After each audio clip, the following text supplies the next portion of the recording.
শুভ সকাল। দেখো প্রতিদিনের মতন আবার আজকে একটা নতুন ব্লগ নিয়ে চলে এসেছি। সকালে ঘুম থেকে উঠে অনেকগুলো কাজ সেরে নিয়েছি। এদিক দিয়ে আমার বোনও থালা বাসন নিয়ে কলে চলে এসছে, কারণ দুজনেই একটু ব্যস্ত ব্যস্ত কাজ করছি। আমি বাড়ি চলে আসবো, তো তাই বললাম তুই ফটাফট করে থালা বাসন করে মেজে নে, আমি অন্য কাজ করি। দেখো থালা বাসন মাজতে শুরু করে দিয়েছে। এবার দেখো মাজা হয়ে গেছে। আমরা দু বোনে বাজারে যাওয়ার জন্য রেডি হয়ে গেছি। বাজারে যাব, বোনও আছে কিন্তু বোন একটু পেছনে রয়েছে, বোনকেও দেখাবো। আমরা দুজনে যাচ্ছি মাংস আনতে। মাংস খেয়ে বাড়ি চলে যাবো আজকে। হ্যাঁ, মেয়েরা ছোটো তো, তাই দু বোনে যাচ্ছে কিনতে। তো সেই জন্য দেখো রাস্তায় এসে দেখো ওই দেখো আমার বোন, আমরা বাজারের কাছাকাছি এসে গেছি প্রায়। আমরা দু বোনেই যাচ্ছে, মাংসের দোকানেও এসে পড়লাম। দেখো মাংস ওজন করার জন্য গামলায় দিয়ে দিয়েছে। ওজন করার পরে পিস করে, তার জন্য দেখো ওজন করতে দিয়ে দিল। এবার পিসটা করবে, করে নিয়েই আমাদের বাড়ির কাছাকাছি বাজার, আমরা বেশি দূরে না। তো দেখো মাংসের পিস করছে, করে নিয়েই আমরা চলে আসবো বাড়িতে। বাড়ি এসে সকালের খাবারটা বানাবো। বানিয়ে দেখো বোন বাজার থেকে চলে আসলাম। এসে দেখো বোন ময়দা মেখে নিয়েছে আর আমি আলুর তরকারিটা করে নিয়েছি।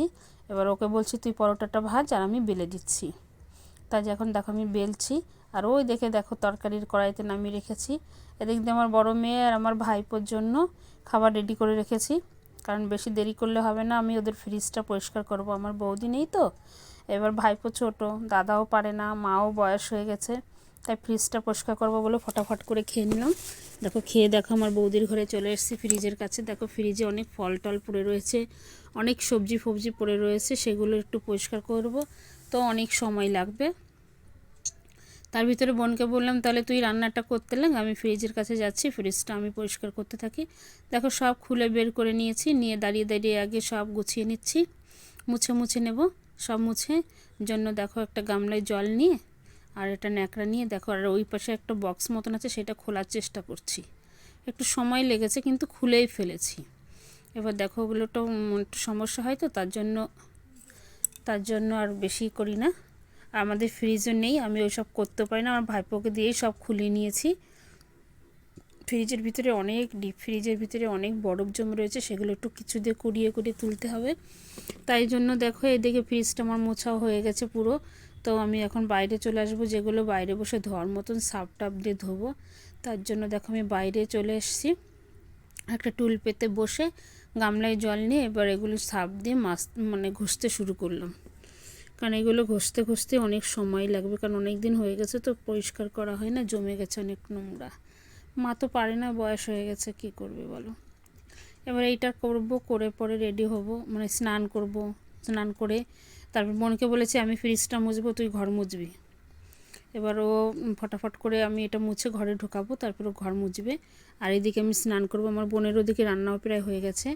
আর এদিকে দেখো আমার ভাইপো আর আমার ছোটো মেয়ে কী করছে, দোল খাচ্ছিল আমার ছোটো মেয়ে। আমার ভাইপো তাকে তুলে দিয়ে ও দোল খাচ্ছে এখন।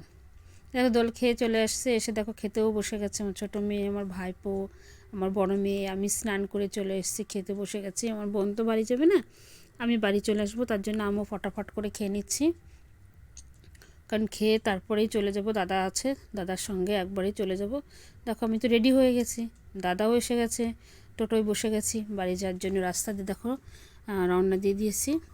আমাদের বাড়িতে যাওয়ার জন্য 2-3 বার টোটো পাল্টাতে হয়, তো তার জন্য দাদা বাস স্ট্যান্ড পর্যন্ত আমাদের ছাড়বে। দেখো আমরা দাদা ছেড়ে দিয়েছি, আমরা অন্য একটা টোটোতে উঠে গেছি আসার জন্য। দেখো সবই জঙ্গল, একটু পাশ দিয়ে একটু জঙ্গল আছে, তো সেজন্য আমরা টোটোতে বসে রয়েছি। 2 মেয়ে সামনে আছে আর আমি পেছনে আছি।